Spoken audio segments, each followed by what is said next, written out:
દિલ્હીના આઈજીઆઈ એરપોર્ટથી વડોદરા આવી રહેલા એર ઇન્ડિયાના 120 મુસાફરોએ ફ્લાઇટ રીશેડ્યુલ થતાં દિલ્હી એરપોર્ટ પર હોબાળો મચાવ્યો હતો. ઝીરો વિઝિબિલિટી હોવાના કારણે વહેલી સવારની ફ્લાઇટ રીશેડ્યુલ કરવામાં આવી હતી, જેનાથી અટવાઈ ગયેલા 120 મુસાફરોએ એર ઇન્ડિયાના મેનેજમેન્ટ સામે રોષ વ્યક્ત કર્યો હતો. એર ઇન્ડિયાની ફ્લાઇટ AI823 ફ્લાઇટ સવારે 4:30 વાગે દિલ્હી એરપોર્ટથી ટેક ઓફ થવાની હતી અને વડોદરા એરપોર્ટ પર લેન્ડ થવાની હતી. જોકે દિલ્હી એરપોર્ટ પર વિઝિબિલિટી ન હોવાના કારણે ફ્લાઇટને રીશેડ્યુલ કરવામાં આવી હતી, જેના કારણે મધ્યરાત્રિએ એરપોર્ટ પર પહોંચેલા 120 મુસાફરો રોષે ભરાયા હતા. તે જ સમયે દિલ્હીથી વડોદરા આવતી ઇન્ડિગોની ફ્લાઇટ સમયસર ઉડાન કરી વડોદરા પહોંચી પણ ગઈ હતી, જેની જાણ મુસાફરોને થતાં એર ઇન્ડિયા મેનેજમેન્ટ સામે રોષ વ્યક્ત કર્યો હતો.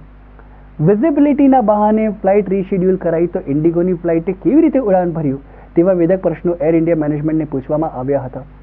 Hi guys, I'm at Delhi airport right now. We had a flight at 4:35 a.m. today and we are at the airport from 3:35. Our flight has been delayed. It was supposed to go at 7:50. It's again delayed to 9:10 and we have been waiting like crazy since here. You can see the kiosk there. They're not even answering us. They're just saying they're not getting clearance. Indigo flight is already taken off and reached Baroda. Only Air India is not getting any clearance. So I don't understand what's happening. The staff is not responding properly. They're not doing any decisions. They're not giving us any solution.